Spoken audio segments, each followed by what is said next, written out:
Yeah, so hi all, welcome back and good evening. This is the fifth week of the TA live sessions for AI SMPS. So usually we have our meetings on Tuesdays, but this Tuesday due to some health issue, I couldn't take the live session. So that's why we are having this replacement session for week 5 today. I guess the deadline for the week 5 assignment has already passed, but this could still be a revision for you. So first of all, before we get started, can anyone confirm if my audio is clear and if the screen is visible? Yeah, it's clear and visible. Okay, thanks for confirming. So yeah, without any further ado, let's get started. So I've already shared the first question in front of you. So here we are given a triangle country. Basically, it's a graph structure given to us with nodes and different edges having different costs. So you can think of it as a complete graph, but the difference is that the edges that are not shown in the graph, you can assume that they have a very high plus large cost. So to avoid clutter in the diagram, the infinite cost edges are not shown in this graph.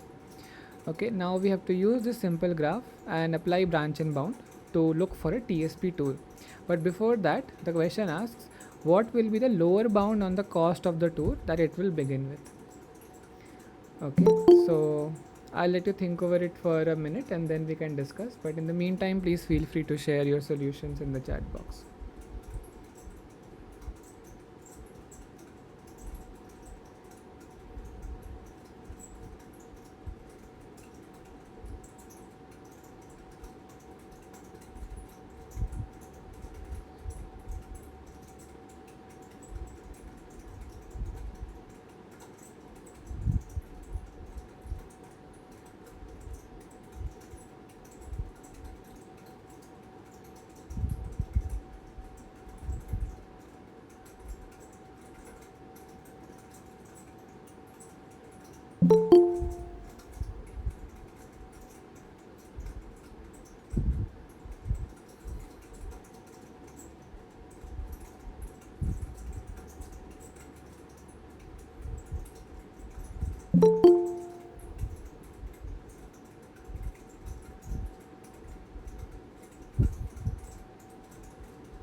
Okay, any partial solutions, any guesses on what could be the lower bound?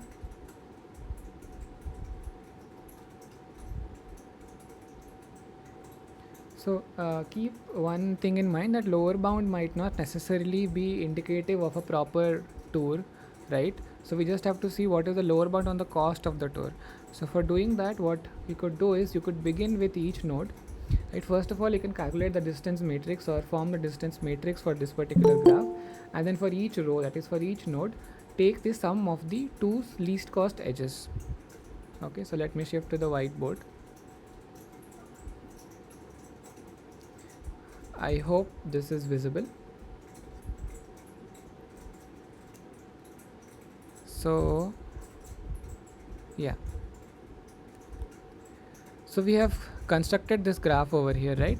And we have named each of the nodes with some alphabet, right? A, B, C, D, E, F, G, H and I. And this is the distance matrix that we have formed based on the costs given to us in the graph. For example, the cost of going from A to itself is 0, of course. The cost of going from A to B is 12 because of this node, this edge, sorry. Okay, and similarly so on and so forth. We have filled the entire distance matrix. Now for each row, what we will do is we will look at the minimum two edge costs starting from that particular node. For example, for the first row, for node A, the minimum two costs, of course other than 0, because we don't want to go from A to A itself, one is 12, which is A to B, and then the other is A to C, which is 14, right? So we will note down the sum of these two, which is 26, and the two are A to B, A to C, as in the two possible edges that we are adding up are A to B and A to C. and we will repeat this process for each of the nodes in the graph. Okay, again for B, the two least cost edges are B to A, which is 12, and B to C, which is 10. Right, all other values are greater than these, so we will add these two up and this will give us 22, and we will repeat this process for each of the nodes. For C it will be again 10 and 14, which is C to A and C to B. That will give us 24. That was C. Now for D, the first least cost edge is D to F, right, which is 10, and then D to E, which is 14. So we'll add these up and we have 24. Okay, and then we keep on doing this for each of the nodes. Okay, I'm not repeating it for every node, you can verify it yourself, and then we'll just sum these up and that will be the lower bound.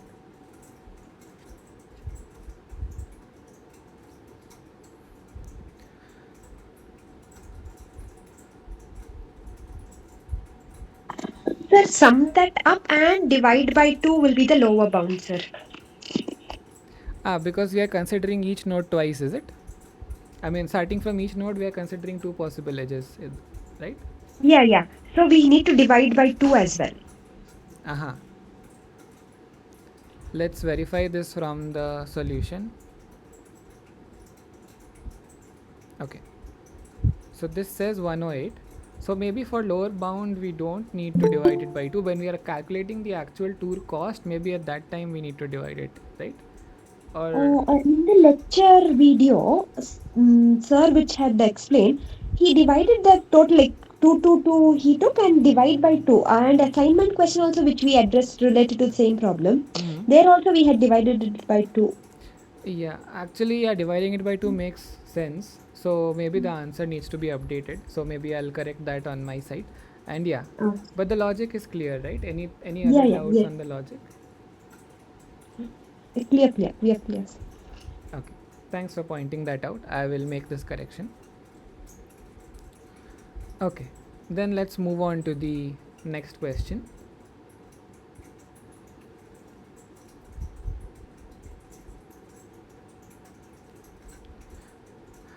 It asks us what is the actual cost of the optimal tour of the above problem. So we are given the same graph and now we have to find what is the actual cost of the optimal tour. So what do you think will that be?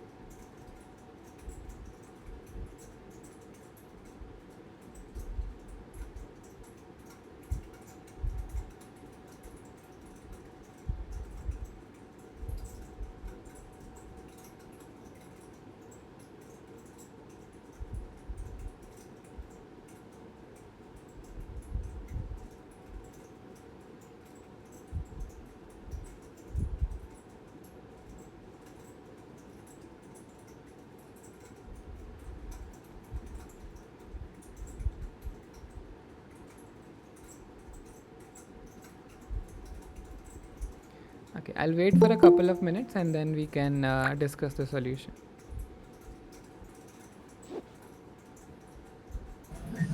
Is it 326?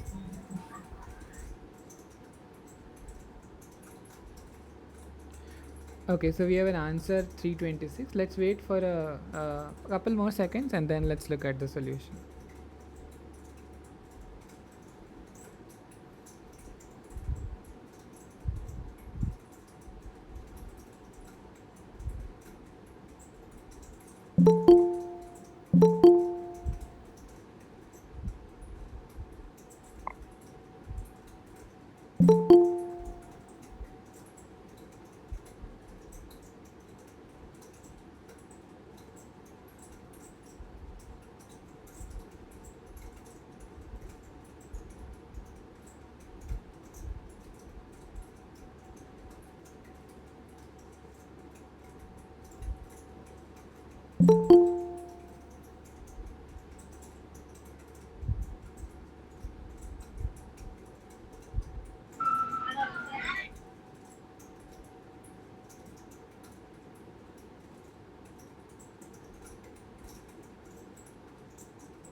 Okay.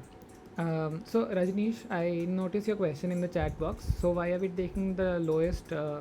Why are we taking the single lowest, and why not the three lowest edges per node while calculating the lower bound? So this has something to do with how we construct the minimum spanning tree for the TSP tool. Um, Let me get back to you on this towards the end of the live session. Okay, if time permits. Otherwise, we can also take it up offline. Well, this will require me to go into a bit of details. Let's first discuss all the questions for today, and then maybe let's get into this. Okay, so now for computing the actual cost of the optimal tour,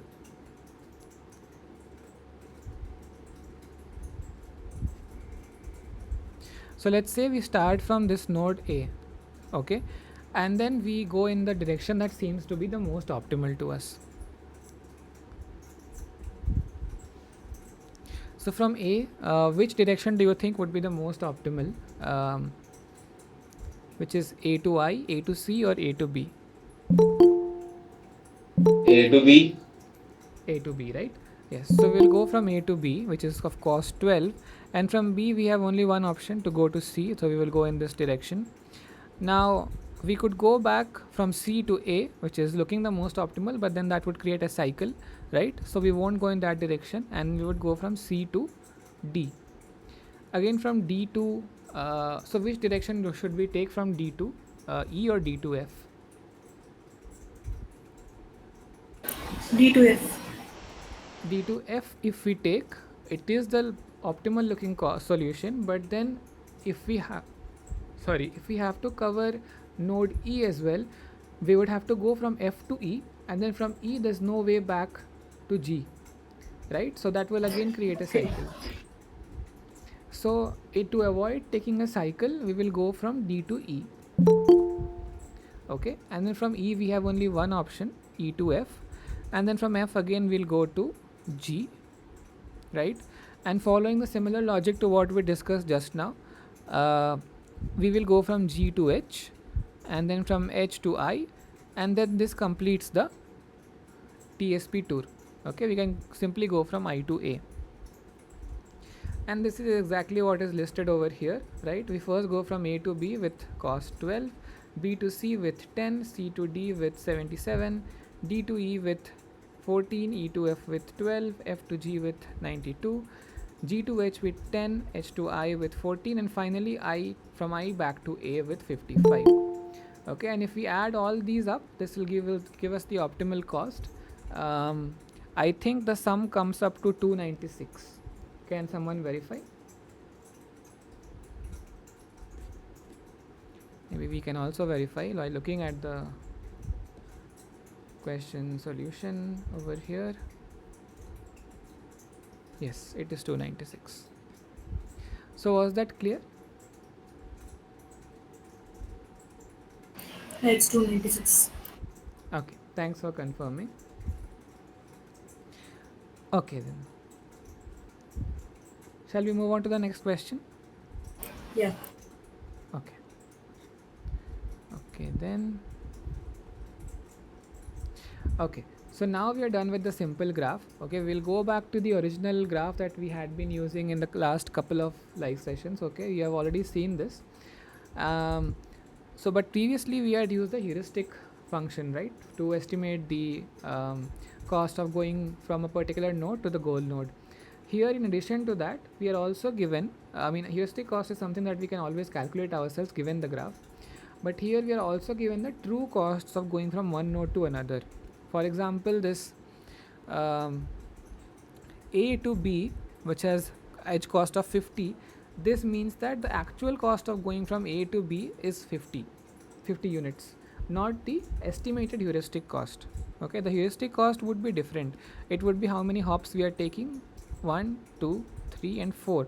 So the heuristic cost would be 40, but the actual cost is 50, right? So that is a huge difference between what we have, or a new set of information that has been given to us in this particular instance of the same graph as previous weeks. And we will use this graph and apply branch and bound and A star methods to come up with a path to go from S to G. Okay, just going over some of the important technical aspects of the problem. So the figure is showing a map, right, with several locations on a grid, and each tile is 10 by 10 as we discussed in the previous live sessions as well, and S is the start and G is the goal node, right. um, we have to assume that MoveGen will return the nodes in alphabetical order. So whenever we are considering which node to go from the next node, we have to, if there is a tie, we have to resolve it using alphabetical order, right.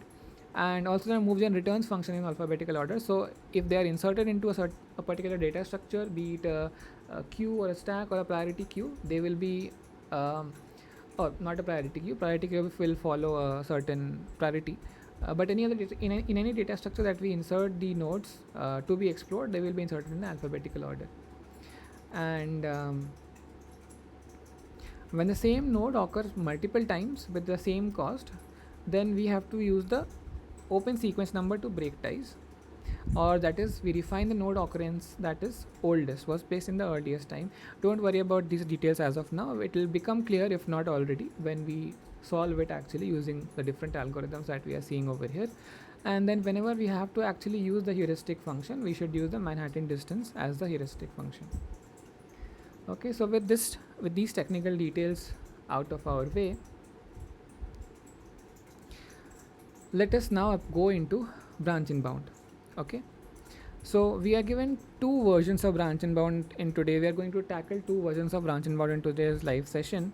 The first one is called BNB1 or branch and bound 1, which is a simple branch and bound that allows cyclic refinements. For example, if we can go from S to, let's say, E, we can also go back from E to S. Okay, this kind of cyclic refinements, or going from one node back to the another node and then back to the previous node, these kind of refinements are allowed in branch and bound. And what we have to do is we have to run branch and bound on the given map starting from the start node, and we have to report the 5 nodes which will be refined from the 6th to the 10th node in the order of the refined nodes by branch and bound. Okay, so I'll let you again think over it for a couple of minutes before we start discussing the solution of branch and bound 1.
Actually, since we are already waiting for you guys to solve the branch and bound one problem, maybe I can address Rajnish's question in the meantime.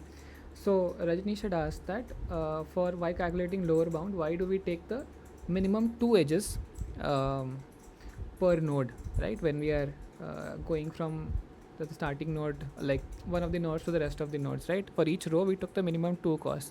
Now, one technical way to answer this question is to look at how the minimum spanning tree is constructed, but I would prefer not going into the details of that because that will require a lot more time. But an intuitive way to think of it in this way is in this way. So what we are trying to do is, our idea is to construct a TSP tour, right? And what a TSP tour wants is um, it wants to visit each node exactly once, and it also wants to cover all the nodes, right? That is the basic idea. We want to start from a particular node, travel each node exactly once, and complete a cycle, right? Complete a tour. Now because if suppose we have found a TSP tour, right, for each node, how many edges will be connected to it?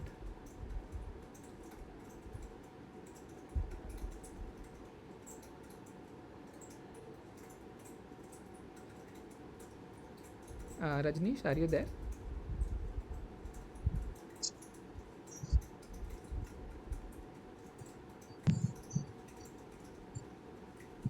No. For each node, there will be two edges, right? 2 edges, yeah, exactly. Yeah. If we have a TSP tour, each node will be connected to 2 edges. Now, because we want to find the lower bound on the TSP tour, now the intuitive way to think of it in this way. We can construct the lower bound by assuming that the two edges incident on a particular node will be the minimum cost edges that are incident on this particular node. That is why we are considering only 2 minimum cost edges per node when we find the lower bound, and not 1, not 2, not 3. Okay, exactly 2. So I hope that intuitively answers your question, but you can also look up the minimum spanning tree approach to reason about it. To answer Varisha's question, suppose if we go from S to I to M, but M is also a child of S, then this is also cyclic refinement. No, so cyclic refinement basically means that you have a parent, you go from a parent to a particular child, and then you can go back from the child to the parent again. Okay, that is cyclic refinement. If you go from a parent to a child to a grandchild, then going from the grandchild to the parent again, that is not cyclic refinement. That will be considered another parent of a child of a different node basically.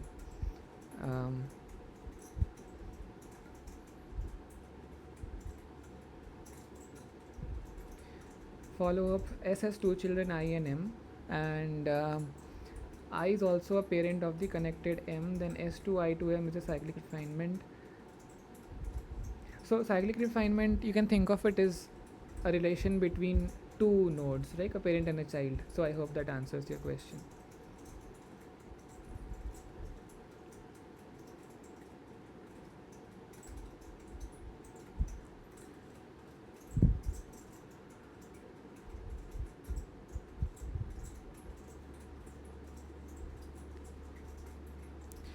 Okay, let's try to solve this branch and bound problem now.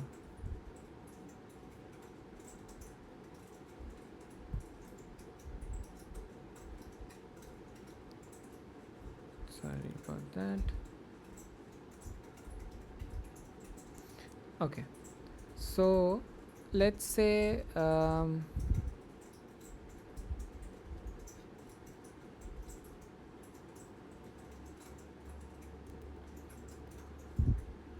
let me reduce it further.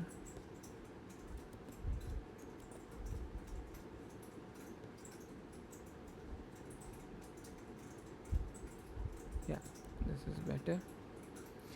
So what we will do is we will construct the branch and bound search tree. The first node that will be present in the tree would be the start node, which is S, right? And the cost associated would be 0. right? Of course, the cost of going from S to itself would be 0, right? Now we have to look at what are the neighbors of S. So here we can see the neighbors of S are E with cost 40, J with cost 30, K with cost 60, and O with cost 60, right? So we will note them as we will note them down as the children of S. So we have E with cost 40,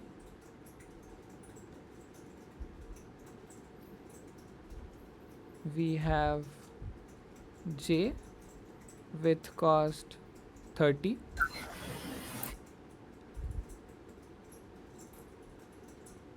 we have K with cost 60, and then we have O with cost 60 again. Note that I've also mentioned or written these children in the alphabetical order, right, which follows the condition given to us in the question that nodes will always be inserted in the alphabetical order. The move gen will return nodes in the alphabetical order, right? So now S is covered, right? Let's mark S with a certain color. Let's say light blue. This is covered. Okay, this is refined already. Now, which of these nodes do you think EJKO would be visited next or refined next? J. J. J, right? Because it's the most promising looking node. So let's mark that as refined and see what are the children of J. So from J, we could go to back to S, right? We could go to N and we could go to A, right? So there will be three children of J, which would be A and S.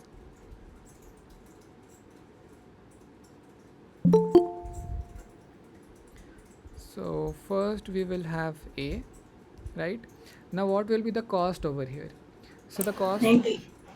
yes, the cost of going from S to J is 30, and then the cost of going from J to A is 60, right? So the cost of going from S to J to A will be 30 plus 60, which is 90. So let's note that down. And then N will be there 70.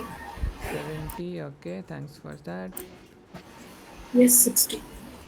Yes. And then S will be 60.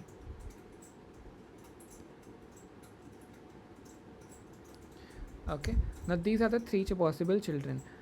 Now among all the nodes which are currently yet to be refined, which means A and S as well as the previously unrefined node, which is E, K and O, out of E, A, N, S, K and O, which of these do you think will be refined next? E. E, right? Because out of all the available unrefined nodes, E is the remaining one, which is the most promising.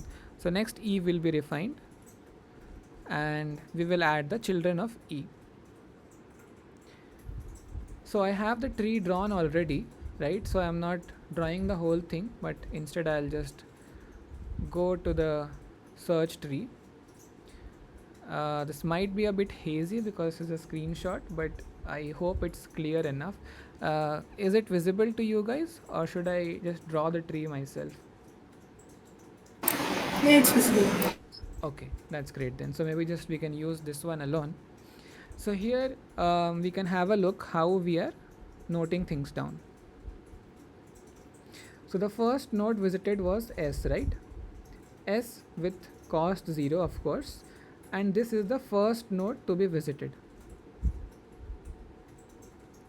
right? S had 4 children, E, J, K, O, with the respective costs. Out of these, J was visited next because it has the least cost, 30, right? And then J was refined to get A and S, right? And after this, E was refined, which had the immediate least cost, which is 40, right? Then A, B, F and S were also added as children of E. And then out of all the unrefined nodes at this stage, K, O and S all of these had cost 60. Which of these do you think would have been refined next? K. K, right? So all of these have the same cost, but then we had decided that in case of a tie, we will always choose the alphabetical order, right? So K will be refined then, okay? K then, and then we insert these children of K, which is F, H, L, Q, and S, and then O, which is next, and then we refine S. After S, we refine N, then we refine this S again, right, which is coming from S to E to S, right? And then after this S, we refine A, and then after this A, we refine this J, which is coming from S to J to S to J, right? So now we have refined 10 nodes in branch and bound, right? And the question asked us what are the nodes to be refined from the sixth position to the 10th position, right? And that answer will be S N S A J, S N S A J, right? Because S is 6th, N is 7, S is 8th again, A is 9th, and then J is 10th. So let's check. So that is the solution. Okay, I'll just leave the branch and bound tree for your reference over here for a minute or so that you can convince yourselves about the solution, and then we'll move on to the next question.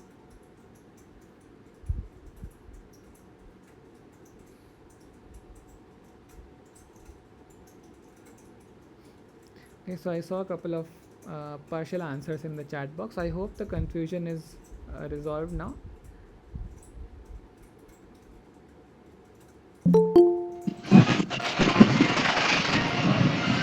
Yeah. Okay. So can you please mute yourself if you don't have a question? Okay, maybe I will mute you. If you have a question, please feel free to unmute yourself.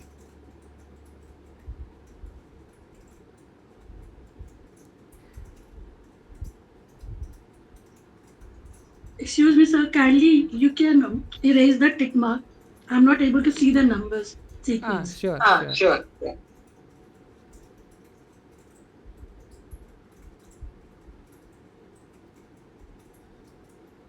Better? Yes, sir. Thank you so much, sir. Okay. Okay.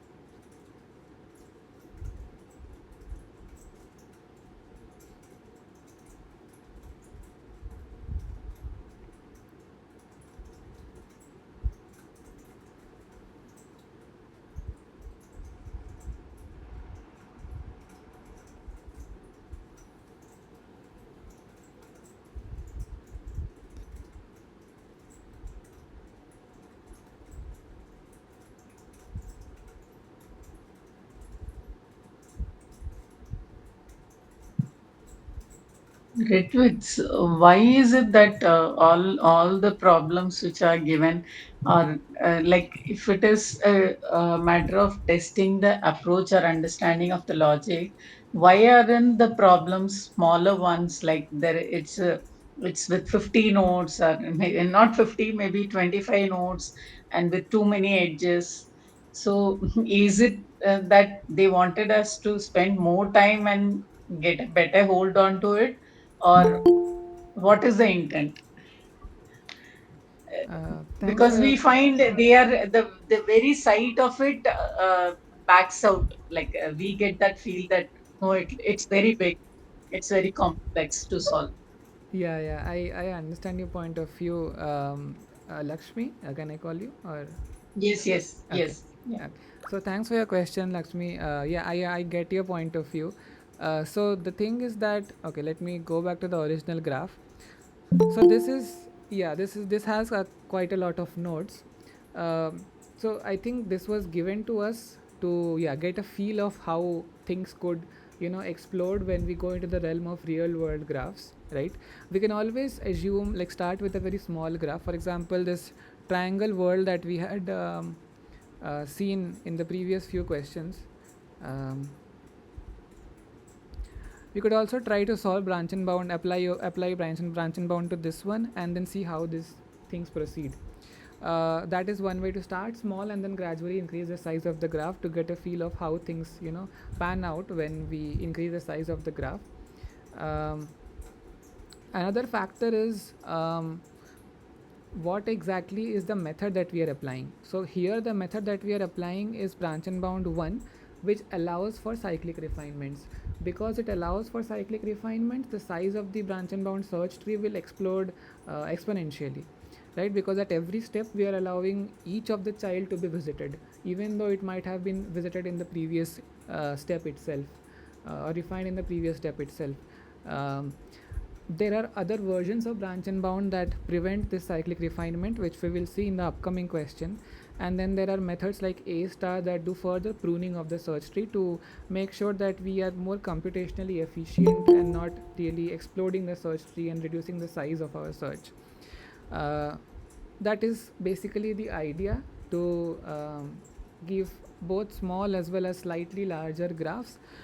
If we have to talk about kind of graphs that exist in real world, those are even much more higher magnitudes of size, right? For example, if you consider the social network graph, like each node could be an individual having a Facebook account. The number of users on Facebook would be in millions, if not billions, right? And if we have to, yeah, exactly. If we have to apply some kind of search from one node to another in those kind of settings, we need to know the scale, right? How the different approaches of search methods do fare computationally or with respect to optimality when we apply it to bigger graphs. So with respect to those graphs, these are pretty small, but then for the point of view of understanding, these still might look a bit complicated. But then, yeah, with practice, once the intuition becomes clear, I think the size of the graph doesn't matter, as long as we are not worried about the actual computational cost that we have to incur. I'm going into a rant, but I'll stop. I hope this answers your query. Yeah, thank you. Excuse me, sir, I have a doubt. Yeah. Generally, in the graph, no, sir, we will visit the node only once, no. But as it is mentioned, it is cyclic, so we are searching again and again. It means that so. Exactly. Yeah. Okay, sir. Otherwise, in branch and bound, we have to follow cyclic method, or generally it has mentioned like that we are doing like this, sir. It really depends on what context and what kind of problem you're trying to solve. In some cases, maybe having cyclic refinements is beneficial because you want to have a look at how the neighborhood evolves as you progress through the search, right? But if we are talking about from the point of view of just answering the assignment questions, I would recommend that don't assume that branch and bound always allows or doesn't allow cyclic refinements. Always look whether the question specifies whether you have to do cyclic refinement or not. It might be that you are given both kind of questions in the assignment or the exam, one where you have to do cyclic refinement, one where you don't have to. So then you'll have to be very careful and proceed with the search accordingly. So just have a careful look at the question specifications. Okay, sir. Thank you, sir. Okay. Is it not that BNB1 means it is cyclic refinement and BNB2 is without cyclic refinement? Yeah, exactly. That is the case. Thank you. Yeah. Okay. So I hope BNB1 was clear. Any doubts in this one? Okay, so there was one doubt. Selecting the SNSAJ. Kindly explain the step. So SNSAJ is basically because the question asks us what are the 6th, 7th, 8th, and 8th, 9th, and 10th nodes to be refined by BNB1, right? And we were keeping track of those as we were expanding the search tree. For example, the first node to be expanded was S, right? Second was J. So because we are keeping track, we know that which was the 5th node to be expanded, which is O. 6th node was S, right? So this is where S comes from. Then 7th node was n, so this is where n comes from. Again, s comes from this one, which is the 8th node to be refined. So this is how we get s and s, then a, and then j. Okay, so that was one query in the chat box. And then when we do cyclic refinements, do we consider redundant node path? Yeah, there is redundancy in this search tree because we are visiting the nodes again and again. It just is just trying to explore whether we could reach a more optimal way to conduct the search, going via some other paths that can also be a trade-off with redundancy in some sense, right? So yeah, there are redundant paths in this search tree.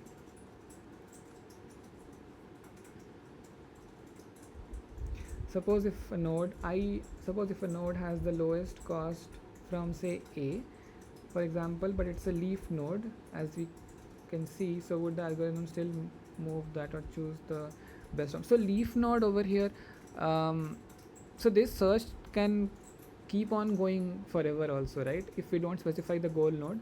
Here the question asks us only to give the 6th to 10th nodes to be refined, so we won't expand beyond that, right? So here the concept of leaf node is not exactly the same as what we have in a typical tree, because the search doesn't necessarily end there, because the problem asks us to not go any further. We are choosing to stop the search tree over there. Okay, but we could define our own criteria. Let's say if we are implementing branch and mod on a graph, we could say that if we reach the goal node via any one path from the start node, we terminate the search, right? Or you could also keep a more complicated termination condition depending on how much computational cost you want to incur. No, but suppose that if we are like in middle of the process while reaching the goal node, and if we encounter a situation where a leaf node like which is not extended further that has the lowest value, so will we consider moving to that node or will we choose the second node with the best cost? So that's what I was saying, right? Here every node has the potential to be expanded. No node is any specifically assigned to be a leaf node per se, because it's not the last level of the search tree. It could very well be expanded in one of the steps if it is still unrefined, and if we have some neighboring or some of the available options, if this looks to be most promising. For example, here this, let's say this A node, which is at the last level, right, with cost 150. If we reach a particular situation where all the other nodes that were better looking than this have already been refined, and this is the only best looking node available, we could still choose to refine A and still keep on expanding the search tree until we reach some termination criteria. Does that answer your question or not? Okay. I think what she's saying is probably in suppose that the question asked is identify the first six nodes, Mm-hmm. and unfortunately, out of those 6 nodes, maybe the second or third node happens to be a goal node. Okay, So, what is the answer that we should write? I see. Okay, I got it. In that case, probably the question should also specify that in case you reach the goal node before you have even expand. So let's say the question tells us that list down the 6th to 10th nodes visited, but then you encounter the goal node in the second refinement itself. In that case, the question should specify that if you reach the goal beforehand, then just mention the nodes expanded till reaching the goal node, which will be just two nodes, S and then the goal node. Um, does that Okay. address it? Yeah. Thank you. Okay. Thanks for your questions. Okay. So according to my understanding, if suppose we reach the goal node, if it is B2 and 1, we try expanding the goal node again. That is what I feel like, because we just have to figure out how many nodes we refine. Yeah, I mean, yeah, that makes sense. From an implementation point of view, we should stop when we reach the goal node, because that there has to be some stop to our search, right? Otherwise, we will keep on expanding forever. They are actually specifying only number of nodes, like at some particular point.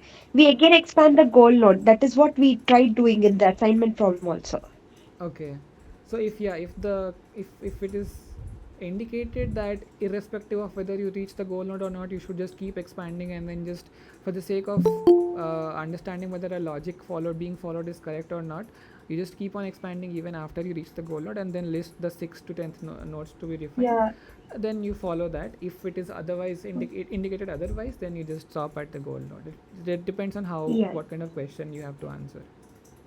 Okay. Yeah. So yeah, Shalini, we are visiting S again because cyclic refinements are allowed in this question. Okay.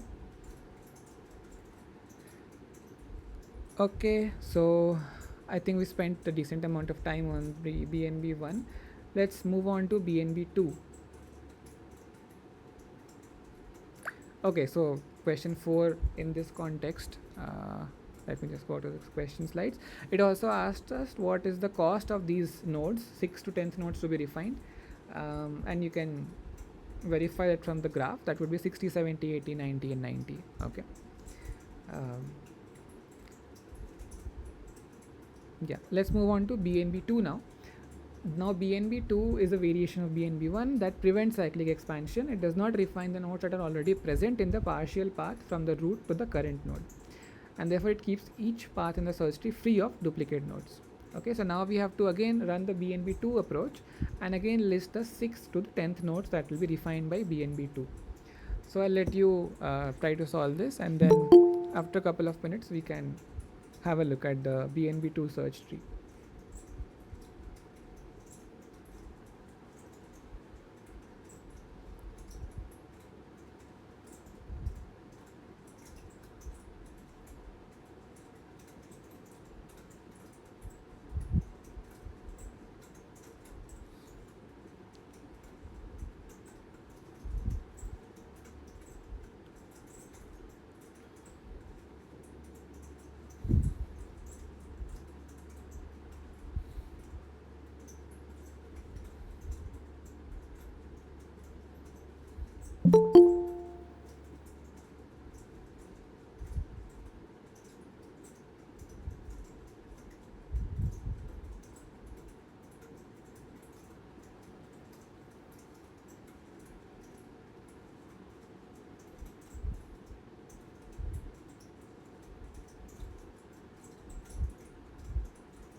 So Varisha, to answer your question, if we choose K, let's say hypothetically, and then you'll have to look at not just the neighbors of K but also the other neighbors of the parent of K, which is S, and out of all the unrefined nodes you have to select the one that has the least cost.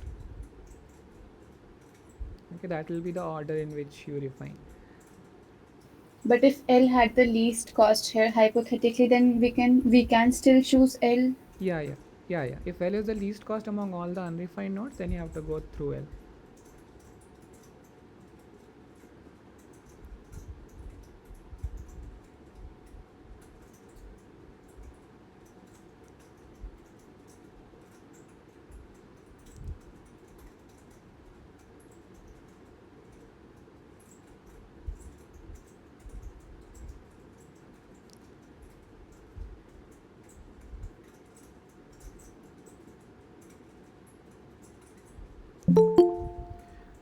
Okay, let's have a look at the search tree for branch and bound 2.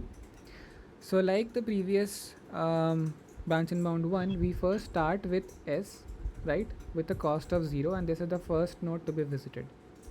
Now, okay, don't look at, sorry, this part of the search tree till now. Let's only look at this part. Okay, these are the 4 children of S, right, and these have costs 40, 30, 60 and 60 respectively, and here there is no tie, right, so we have to go to J next, which will be the second node to be visited with cost 30, right, and one on expanding J, note that here we have only A and N as the children of J, not S, right.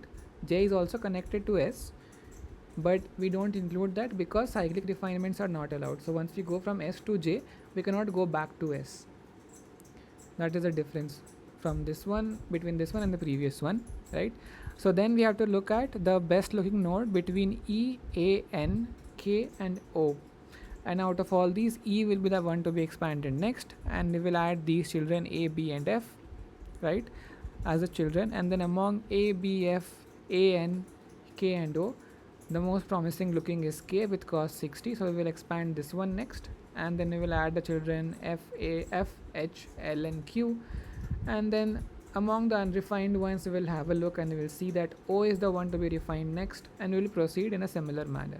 So now I will show the whole graph to you, and I'll let this be here on the screen for a while. So the only difference between BNB 2 and 1 is that we are not allowing cyclic refinements in this search tree. Once we have covered a node in through from a particular path from the root to a particular node, we won't allow that node to reappear in that path.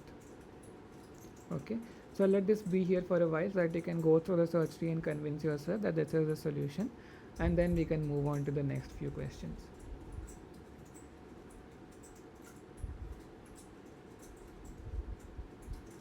Okay, so we have a solution also. So Hema mentions that NAFNL is the solution, which we can verify. So the sixth node to be visited is N. Then we have A, which is the seventh node. Then F is the eighth node. Then again N is the ninth node, but this N comes from SON, right? So different path.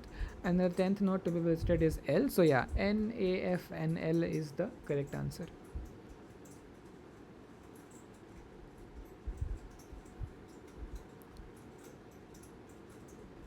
Yeah, and the associated costs would be 6, 70, 90, 100, 100 and 110.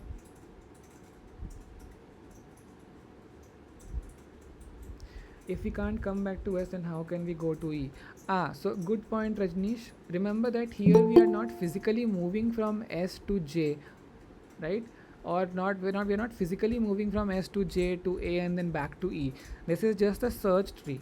This is how we are expanding or inspecting different nodes, not necessarily moving from one node to another. Once we have constructed the full search tree, then we will choose a path to go from the start node till the goal node. Okay, so there's a slight difference between the nodes we expand and the nodes we visit.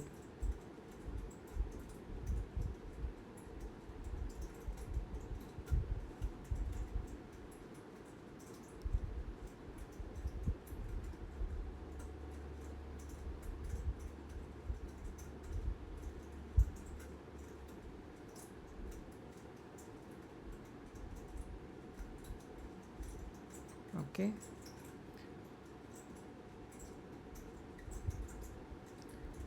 Link, do you mean the link connecting let's say a child to the parent node? It has value in the sense that when we are constructing the final path, right, from the start node to the root node, the root node to the goal node or any intermediate node, we want to know what are the specific series of connections that we took to arrive to that node, right? For example, if our goal was to just reach, let's say, this U node, right?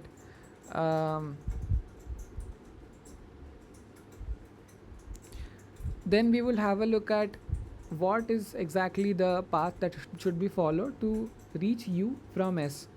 And there are multiple paths.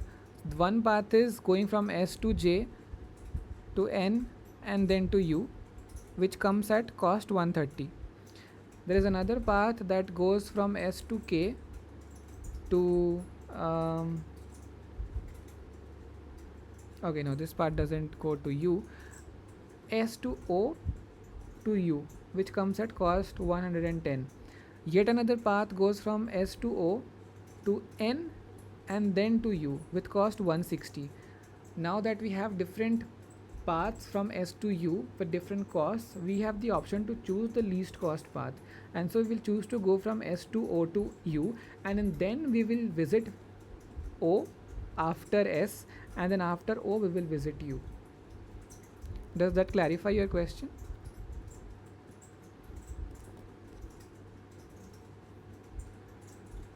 So another way to look at it is that we are maintaining the list of unrefined nodes at every step. Okay, so when we have expanded, let's say, S and then also expanded J, we still have E in the list of unrefined nodes, and we always choose the most promising looking node amongst the list of unrefined nodes to be refined next, and that is not necessarily the order in which we visit the nodes when we find that path of going from S to a particular node.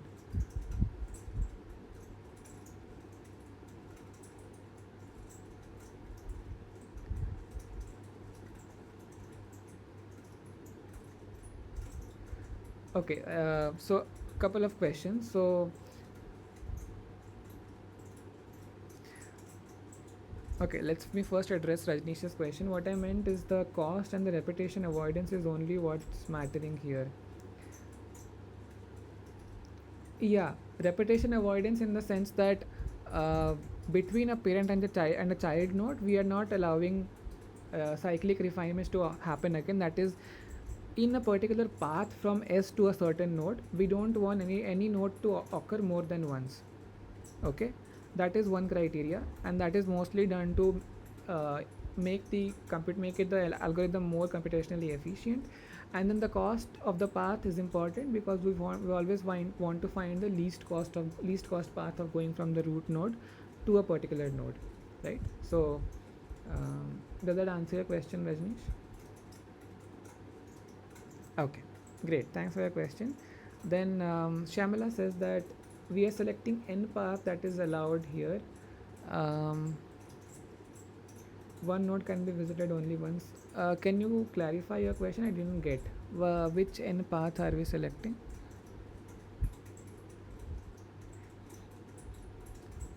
Sir, in the first one, we have already the path is being refined, right? N is in the seventh node, the N path has been selected.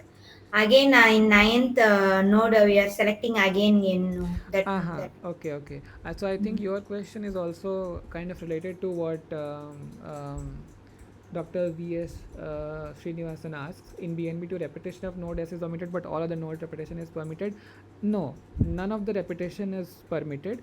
No nodes can occur more than once in one path. Okay, if you look at these two nodes, these are different instances of n. Okay, this n is coming via the path sjn.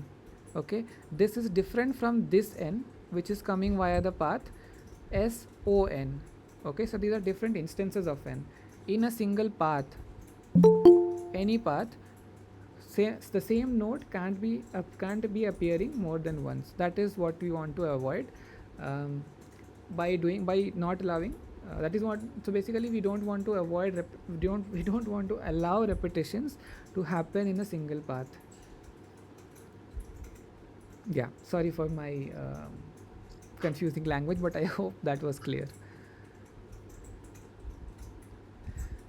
Okay, thanks for your questions. Any other doubts in this question, or should we move on to the next one?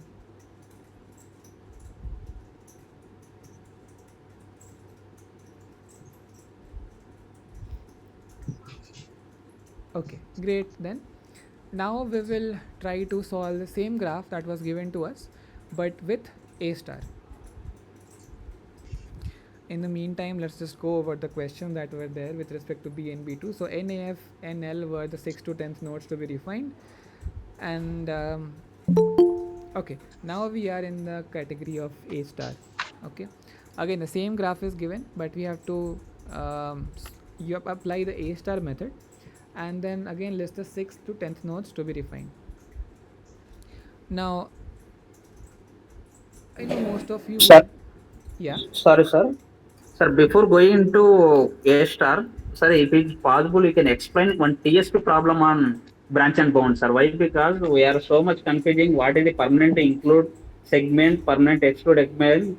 What is the default edges? How we will count this? All the doubts we have, sir. So TSP, solving TSP problem using branch and bound is just proceeding with branch and bound in a simple manner, right? Once you come up with, or you have expanded the search tree enough to have a path that visits all nodes exactly once and then comes back to the start node, you can stop there and say that we have found a TSP tour. That's the only difference. Actually, there is some variation. We need to must include this segment, like some two city segment we have to establish. In that situation, how do we calculate lower bound value? Okay, I'm not sure I get your question. Can we come back to this after we discuss the questions for today? Uh, Okay, sir. Yes, sir. There is one problem that they have given. A table has been given with values. Mm-hmm. Over there, they have asked like if you have to eliminate this city and then identify the lower bound. So that calculation part, maybe you can discuss it. Yeah, there are certain queries around that also.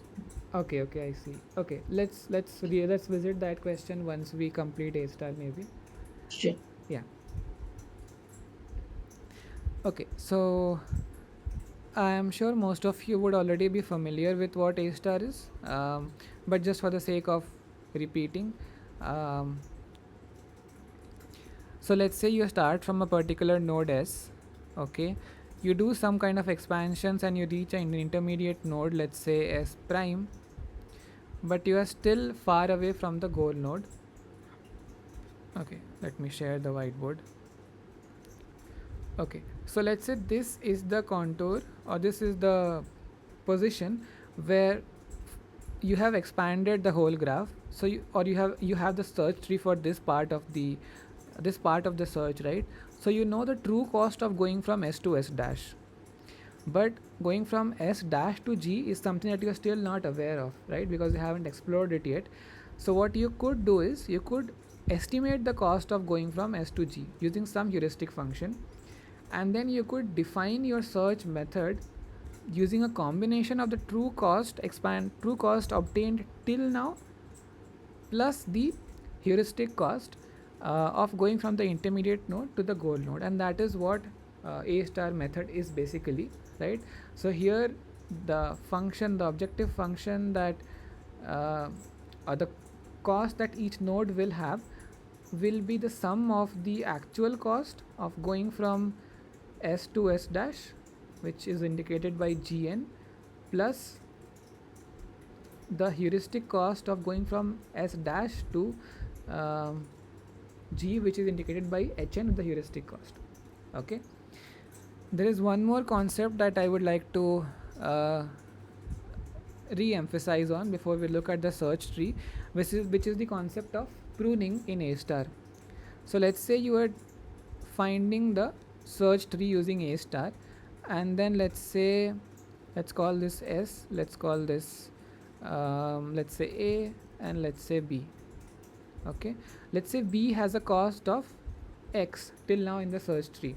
Okay, let's say at a certain point of time you find another path to B that has a cost Y, where Y is less than X. Okay, and B, this particular instance of B, this one, this is still unrefined.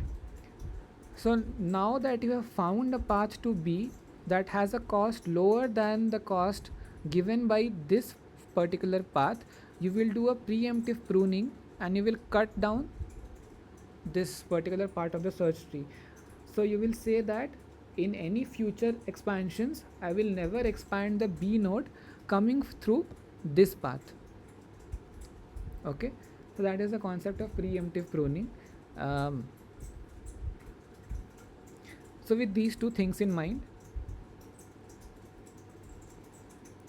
I would like you to try to solve construct the A star search tree. I'll wait for a couple of minutes and then we can have a look at the A star search tree solution. In the meantime, I'll just address the question. So we can repeat nodes again in BNB1, but in BNB2 we cannot do that. Yes, Dhruv, that is the point. We allow cyclic refinements in BNB1 and not in BNB2. Okay, so I'll go back to the graph and yeah, I'll let you try to construct the A star search tree and then we can have a look at the solution.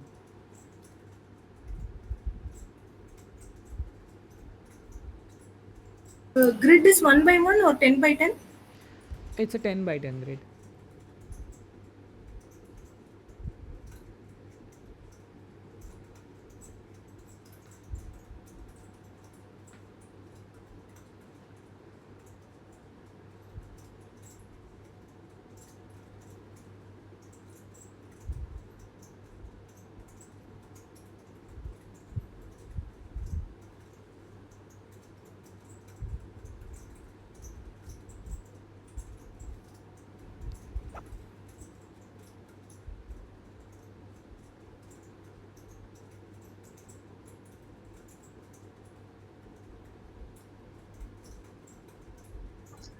Sir,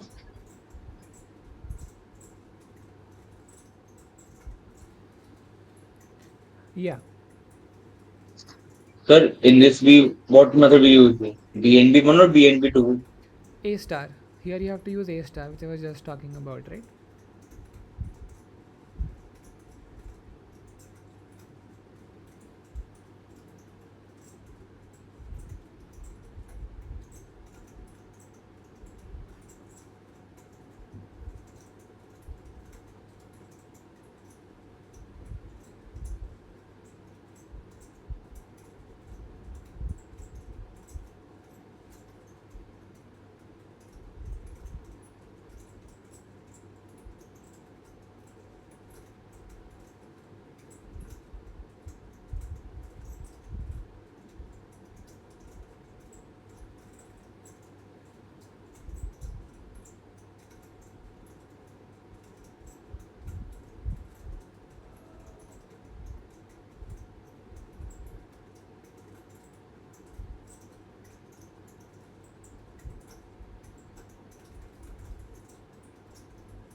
Is it a 16 by 16 grid?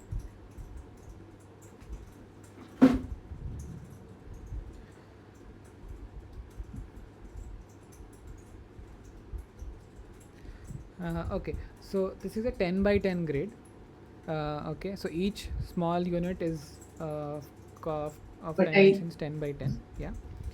Um, I think the squares are more than 10, I suppose. no, the squares are 10 by 10. The costs given along the edges are the true costs of going from A to B. Okay, that doesn't adhere to the grid that is shown in the background. The grid is only shown for us to be able to find the Manhattan cost. Okay. Okay. Rajneesh, I hope that also addresses your query in the chat box.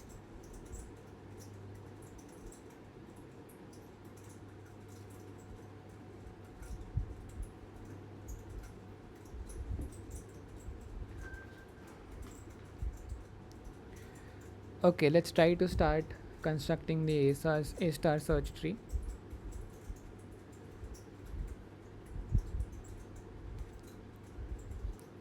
So the first node to be visited again would be S, right? No doubts about that.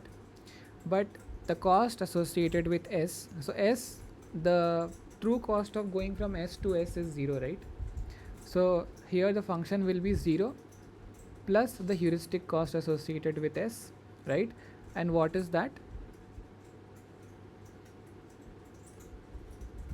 Does anyone remember what was the heuristic cost associated with S?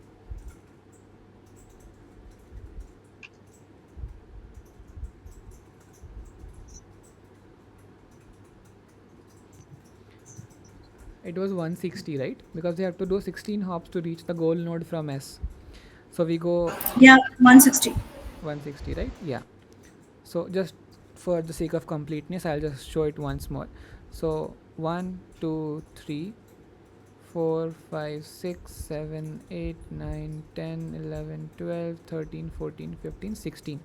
16 hops to G, right? So 16 into 10, that gives us the 160 heuristic cost. So the cost associated with S will be 0 plus 160, which is 160. So let's write that down. Okay. Now the children of A are, the children of S are E, J, K and O, right? Because those are the neighborhood of S. Let's write that down. E, J, K and O. And we have to write the cost associated with each of them. So for each of them, the cost would be a true cost of going from S to E plus the heuristic cost associated with E. So the true cost going from E to S to E is 40, right? And the heuristic cost associated with E, can someone quickly calculate that and let me know? 170. 170. Okay. So the total cost of going of associated with E over here would be 40 plus 170, which is 210. Can you mute yourself, please? There was some disturbance, I think, in the. Yeah.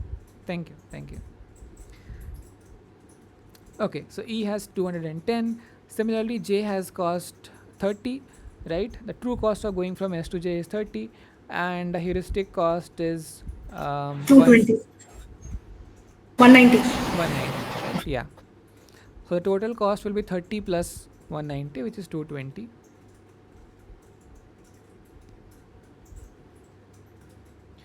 And similarly, the cost of K would be 60 plus the heuristic cost, which is 120. 120. Yeah, so this will be 180. And for O, again it will be 60 plus 120 again, so it will also be 180.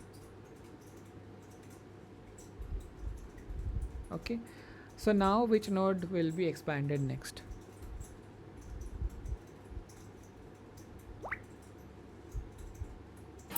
K. K, right? Yeah, so we already expanded S. Next we will expand K because least cost 180, and also K appears alphabetically before O, right? So K will be expanded next, and the children of K would be F, H, L and Q, right? So let's write that down. We have F,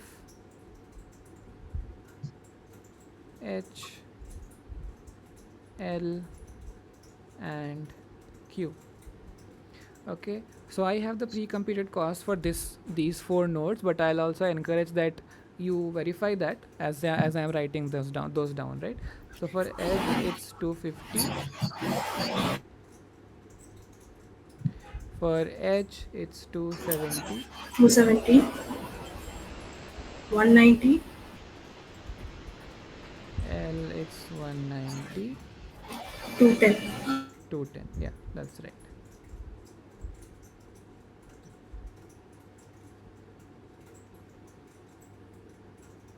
Okay, now out of all these unrefined nodes, which one do you think would be expanded next? Oh, Oh, right, because this is again 180. So we can even write the number which is the index in which the order in which it is being expanded. So S was expanded first, K was expanded second, O was expanded third. Okay, and let's keep on expanding. So O will have children which are N, Q and U. So we have U, Q and N.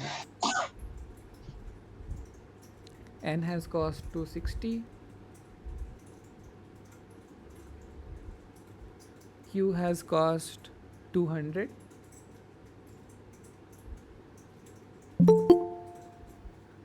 and U has cost 260. So yeah, once again please let me know if I make any mistake in the calculations. Okay, now out of all the unrefined nodes, which one do you think will be expanded next?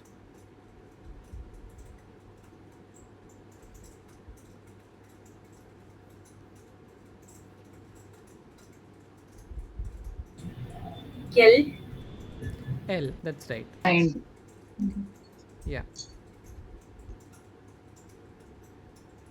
Okay, so there are some questions in the chat box about how do we calculate the heuristic value.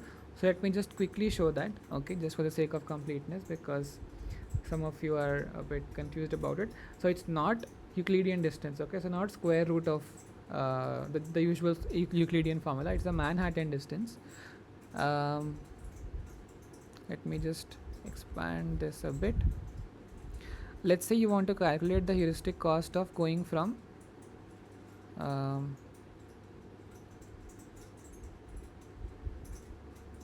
give me a minute. Yeah, of going from, let's say, A to G. Okay, so G is always, so heuristic cost is always with respect to, or Manhattan distance is always with respect to the goal node.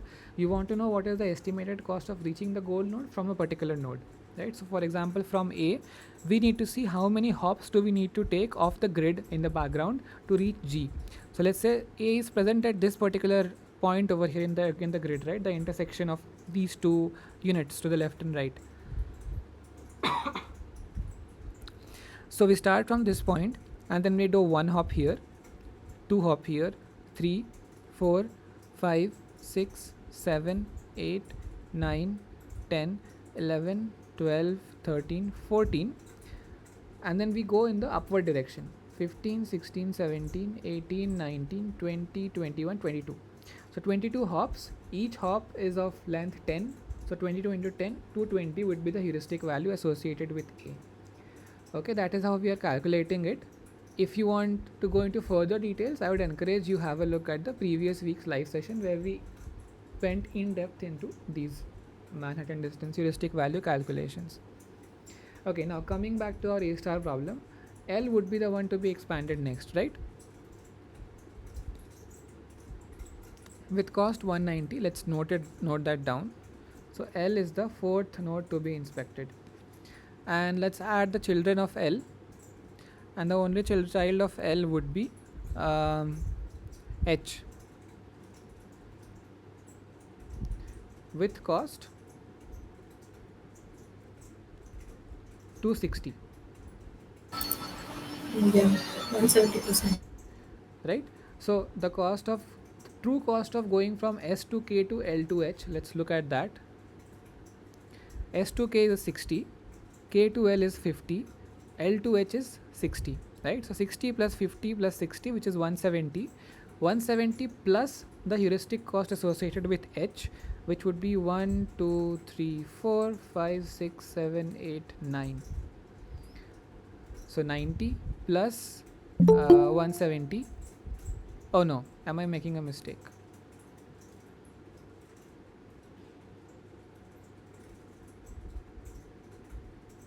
Oh, it's S to K to L to H, right? So I am missing that. Or is it? Already till L, you are at 190, right? Aha, So no, no. you can just consider the distance from L to H alone, right? No, no, I think I just made a simple summation mistake, right? So S to K is 60, K to L is 50, so 110, and then L to H is 110 plus 60, which is 170. So we have to do 170 plus the heuristic cost of H, which is 90. So that will give us 260. So I just made a calculation error basically. So it is correct. But is it clear how we arrived at this new cost for H?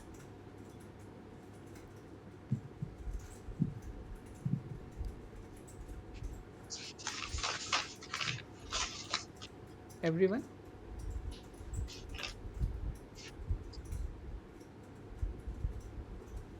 It is the sum of the cost from the starting from the root till that node plus your heuristic cost. Exactly, yes.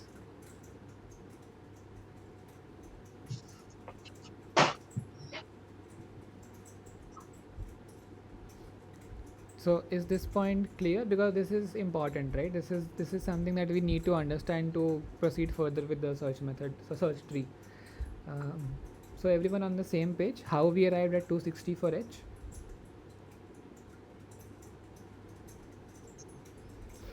Yeah. Okay. Now we are at a point where we can use preemptive pruning.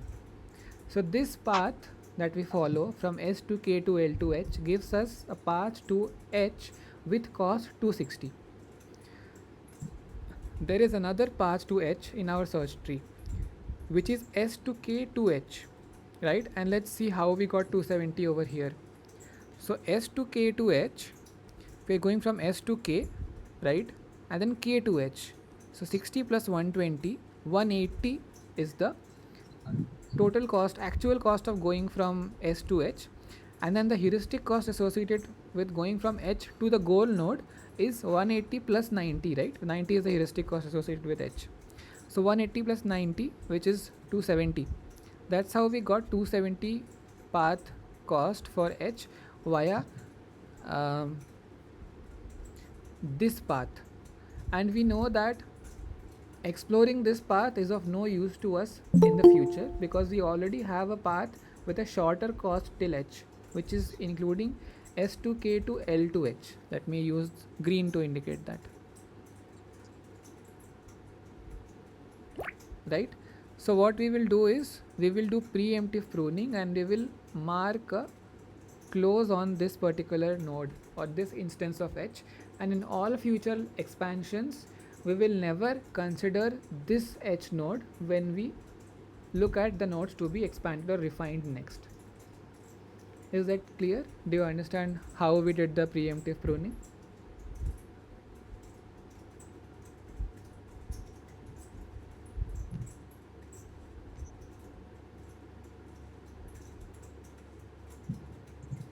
Okay, great then. So we can simply proceed in a similar manner to construct the rest of the search tree, which I already have constructed for you. So I will just show it to you over here. Is it clear enough? I know it's a bit blurry. Um, can you see it? Is it visible enough?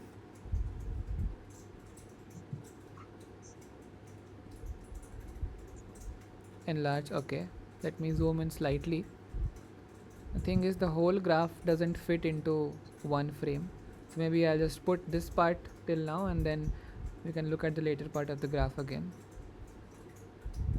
Is it better now?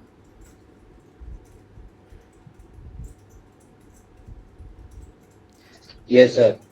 Okay, so I'll let this A star search tree be here so that you can try to convince yourselves of the steps to be followed, right? We have discussed it till the point we pruned the 270 cost associated H node, and then we will look at what are the nodes to be expanded after that, right? Which is basically the fifth node to be expanded. And yeah, you can see the indications over here in the nodes. We are also given the number associated with which when is the node expanded, right? So yeah, I'll let this graph, this search tree be here so that you can verify yourself this is the correct solution, and then we can move on to the rest of the live session.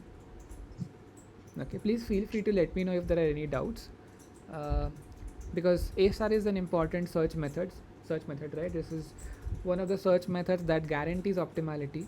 You are guaranteed to find an optimal path given you use a certain type of heuristic, okay, that has some conditions to be followed, but then if the heuristic follows that condition, you are guaranteed to find the optimal path, okay. And we will discuss more on the kind of conditions imposed on the heuristic function in the next week, but yeah, for now just assume that if you are given a good enough heuristic function, A star will guarantee that you will find an optimal path from the start node to the goal node. So yeah, I'll stop my speech now and let you go through the search tree.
Okay, so I hope the A star search tree is clear now, right?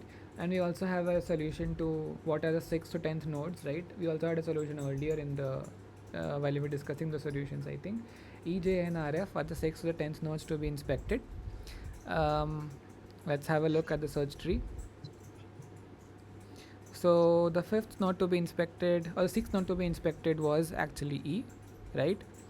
Then 7th was J, then N was 8th, then R was 9th, and then F was 10th. So E, J, N, R, F is the correct solution, which is also what is present in let's have a look in our questions. E, J, and R, F are the 6th to 10th nodes. So 10th nodes to be inspected by A star. That also brings me to the end of questions I had on week 5 for today. But before concluding, I also want to go over some of the things pending from the previous live session and some of the things that were asked in this live session. So WA star and beam search, maybe next week I think. WA star, so I can just give you the intuition of what WA star is. W is just the weighted A star, right? So let me go to the whiteboard to be more clear. So in normal A star, what we do is we do f of n is the true cost, right? Or maybe just I'll write TC to indicate true cost plus heuristic cost, right? So each of these components, true cost and heuristic cost, are contributing equal weightage to the final objective function, right?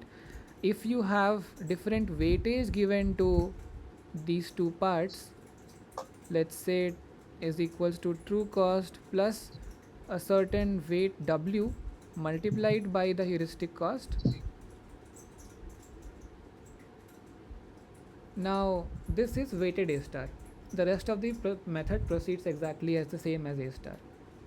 Okay, this is weighted A star. And beam search we kind of touched upon in the previous live session, but yeah, we'll probably discuss it more in detail using a problem, but in the next week. Okay, so one thing that was raised in the previous live session was saving heuristics, right? So I just want to quickly glance over that. I won't solve a problem using saving heuristic, but I just want to iterate what exactly it is about. So for a TSP problem, what saving heuristic does is it considers one of the nodes as a base node or a base vertex, right, which is the red one over here, and then it constructs two paths of length 2 anchored on the base vertex, and there will be n minus 1 such paths. For example, let me again use the whiteboard. Let's say these are the nodes in the graph. Okay, and let me use this to indicate this is our base vertex. Okay, what we will do is we will construct paths like this for each node in the graph other than the base vertex. So if there are n nodes in the graph, there will be n minus 1 vertices that are not the base vertex, right? So for each of the non-base vertex nodes, we will construct a path like this. We will go from the base vertex to the node and then back to the base vertex. Similarly this and this. Similarly this and this. And again this and this, right? And each of these will have some cost associated with it, right? Going from this direction to this direction and then back to this direction, it will have some cost, right? Same for the all other n minus 1 such paths. Now what you will do is you will choose to remove some of these. Let's say you consider this particular cycle and this particular cycle, okay, and you chose to remove or delete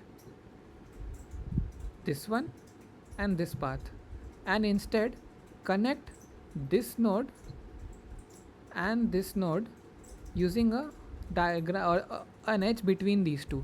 So basically what you are doing is you are removing this edge, sorry,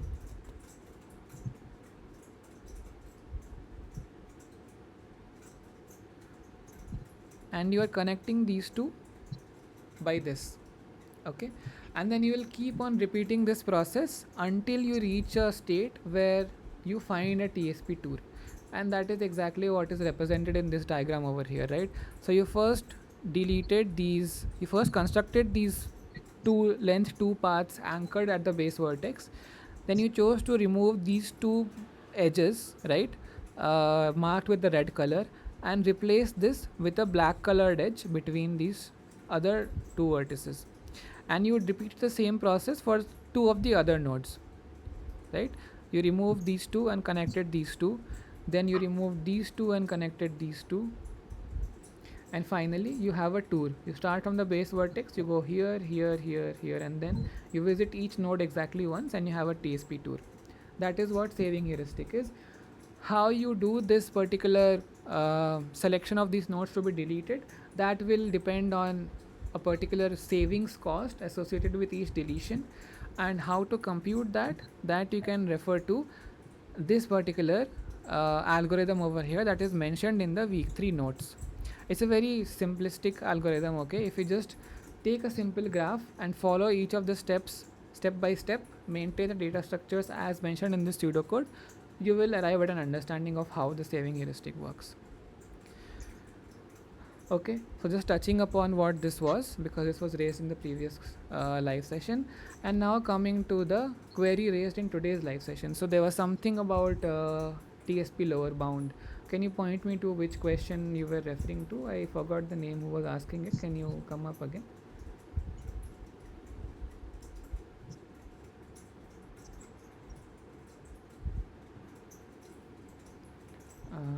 Are you still there? Yes.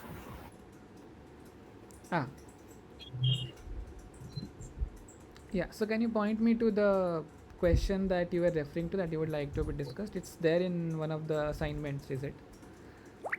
Yes, sir. Yeah. Week 5, branch and bound practice 2, sir. Week 5, branch and bound practice 2.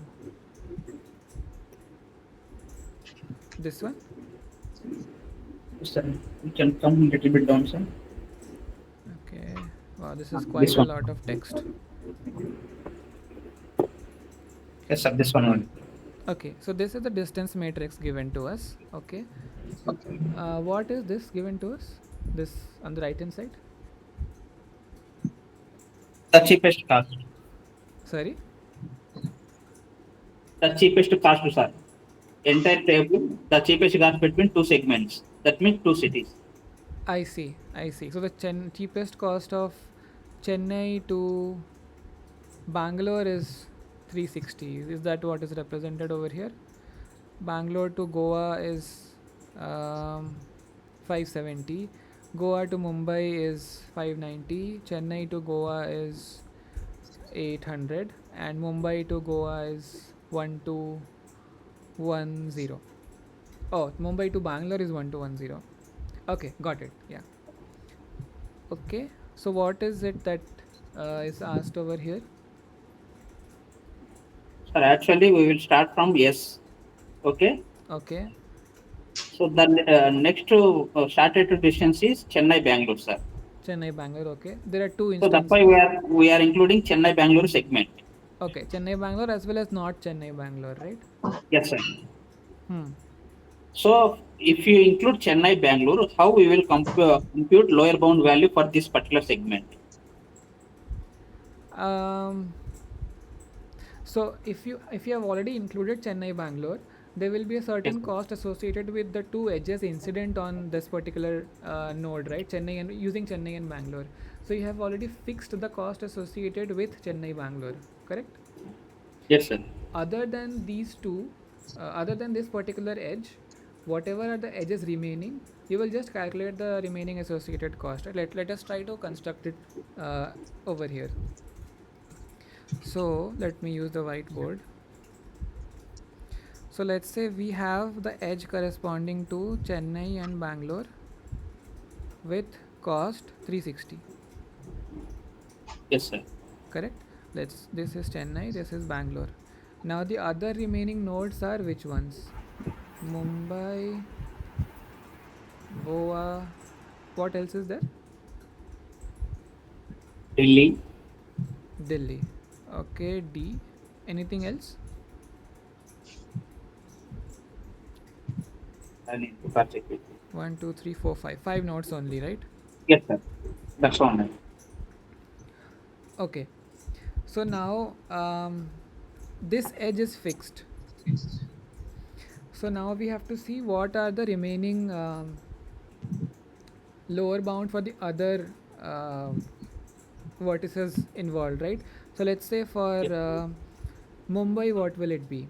What are the two least cost edges associated with Mumbai?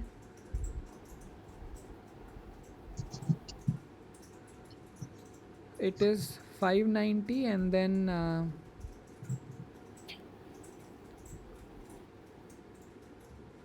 one to 10. 590 and so Goa and Bangalore, correct? Yes, sir. Let's see, let's temporarily include that. Let me just draw a dotted line. So the two lines that we will add would be Mumbai to Bangalore and Mumbai to Goa.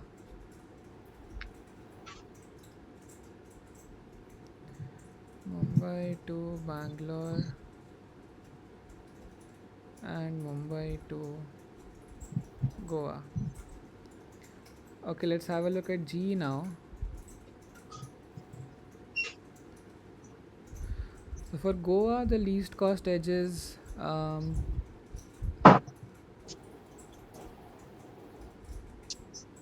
okay, here it's proceeding in a slightly different manner, right? So here, if after adding the Chennai to Bangalore edge, it's seeing what are the things we could go from Bangalore. Okay, so maybe my method is not the optimal method. Let me remove that. Okay, so we have Chennai to Bangalore fixed. Then it is saying that we will have a look at what are the edges that we could go to from Bangalore. Okay, and for that, let's refer to the distance matrix. So from Bangalore, the least cost edge is to Chennai. Other than that, the other least cost edge is 570, which is to Goa. Okay. Okay. So the next dilemma is whether to add Bangalore to Goa or not add Bangalore to Goa. Correct? That will give rise to this B1 and B2 nodes.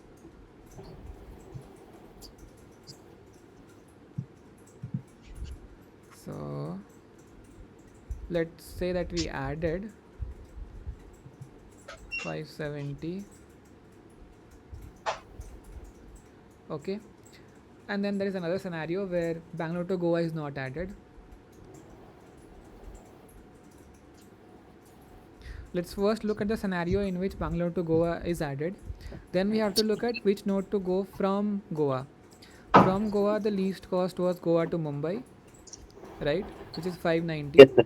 So we will have again two cases whether we add Goa to Mumbai or not.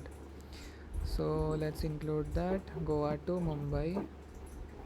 And what was the cost associated? 590. 590. Okay. 590. And then the only edge left is Mumbai to Delhi. Yes, sir. Okay. So this has cost how much? Mumbai to Delhi is 1540. Right? This one. Yes, sir. So this is 1540. And then the only edge left to complete the tour is C to D, Chennai to Yes, sir. Delhi. And how much is the cost for that? 2190. Yes, sir. So this is 2190. Now this is one tour that has been found by following this particular path S0 to A1 to B1 to C1. Yes, sir. Similarly, corresponding to S0 to A1 to B1 to C2 will have another tour associated with another cost associated with it. And if we basically complete this whole thing, we will have different leaf nodes which will represent each TSP tour with a different cost. And the one that will have the least cost would, we could say that that is also the optimal. But so I lost track of what the question was. What was your question actually?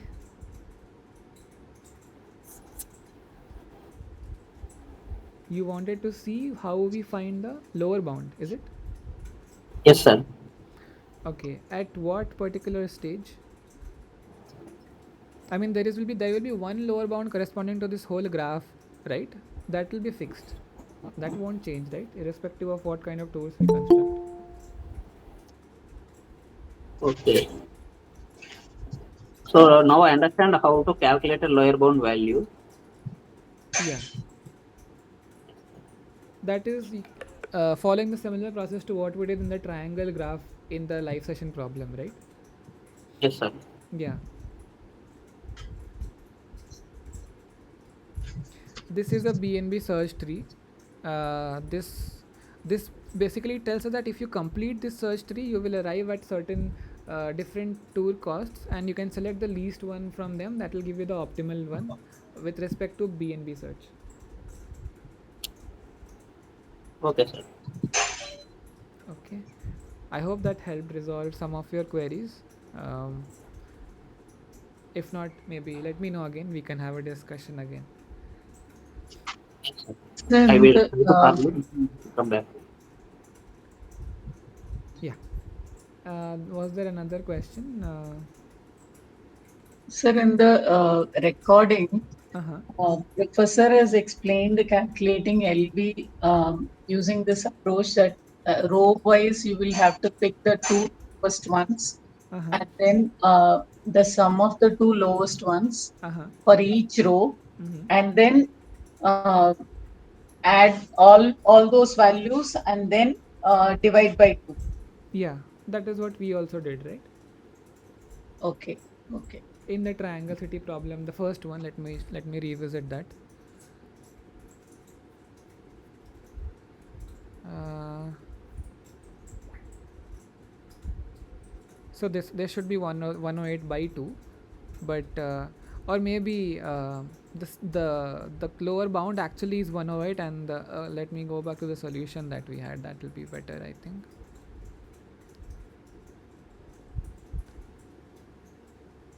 Yeah. So if we sum all of these, can you tell me what value do we get?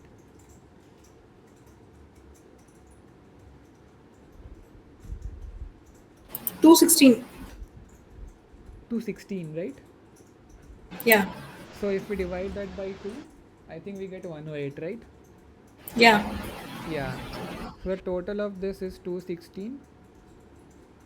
This divided by 2 gives us 108, which is the lower bound. So the answer was actually correct. I did a mistake in assuming that 108 is the sum. So we also followed a similar approach to what professor might have depicted in the literature or in the video, that for each node we consider the two minimum cost edges, and then we add them up, and then we repeat that for each node, and then we sum it up divided by 2. That gives us the lower bound. I agree. Okay. Thank Thanks for your questions. Um, so to address something in the chat, yes, Raksha, ChatGPT is a really powerful resource to prepare for exams, to understand concepts. Although I would caution you, ChatGPT and such LLMs have a tendency to hallucinate. So don't um, trust whatever LLMs answer you uh, to be the truth. Please verify the whatever answer ChatGPT or other LLMs give you, right? Because they have a tendency to hallucinate and give wrong answers. So verify whatever you use ChatGPT for. Okay, that actually. ChatGPT is using a different method to calculate lower bound. It is using totally a different logic, not this logic. So I just wanted to know that there are multiple ways of calculating lower bound, or this is a one and only method that should be adopted. No, no. There are multiple ways to find the lower bound. Like I was mentioning, there is one concept that involves understanding of how the minimum spanning tree is constructed, and I think that is a bit more involved, and this feels more intuitive. So I lean towards this. Hmm. But yeah, there are more ways to calculate the lower bound, and maybe ChatGPT is giving some other way. But yeah, you can verify the soundness of what ChatGPT gives. Like giving some time, trying to giving it some thought. Hmm. It's using some of row reductions and then column reductions that way. Okay. But sometimes the values are different if we will have to cross check. I see. I see. Yeah, I'm not sure which method that is. Maybe I'll also have to read up on that. Thank Okay. Thanks for your questions. So, anything else that you would like me to discuss before we? Yeah. I have a problem with week 5 practice assignment, example 2. Which one? Last one. Last one. Okay. Next one. Example 2. In that, what is the thing means? I was getting EFDCB, but the answer it is showing EDFCB. EFDCB. But the answer is Uh, in for different D, order. for D, the value I'm getting is 31, but it is showing 27. You mean the objective function called the F cost? For question number 1 and 2, Uh huh. cost of D I was getting 31, but here answer it is showing 27. But Okay, the let's D value calculate alone, that. can you verify? Okay, so the cost of going from S to D is 20, the actual cost, and then from we have to calculate the heuristic from D to G.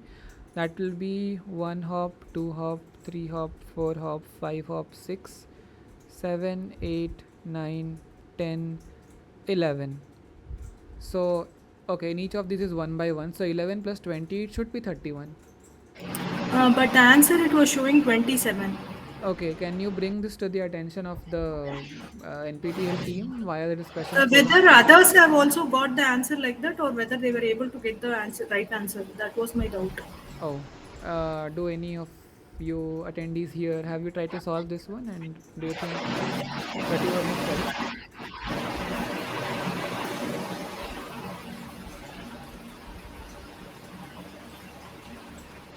Okay, maybe not from the people here, you can also post it on the discussion forum and see if Yeah. some people over there might have also faced similar issues. So Yeah. Okay then. Thank you. yeah, thanks for bringing this to the attention.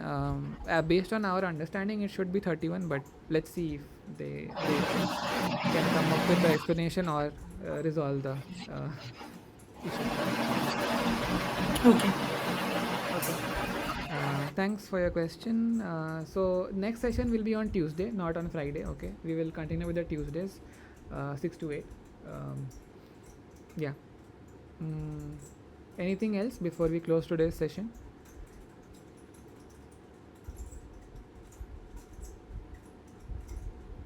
Okay. If not, thanks all for One request: Yeah. without this online session, it is very difficult to complete the assignment. Please try to do it before the assignment date. Yeah, This I time I can was do Can that. it struggling be to finish planned it. on Monday? Yeah, that will help. So actually, usually Tuesdays is quite. I mean, it's fixed only this week because of some being under the weather. I couldn't take the Tuesday live sessions. That's why I shifted it to Friday. Um, Moving all the sessions to Monday would be a bit difficult now because that will involve changing a lot of things with the NPTEL team and so on and so forth. But I hope Tuesdays work. If I'm able to upload the recordings by Tuesday midnight or let's say early morning Wednesday, I hope there's still 24 hours before you can submit the uh, assignment. So I hope that works.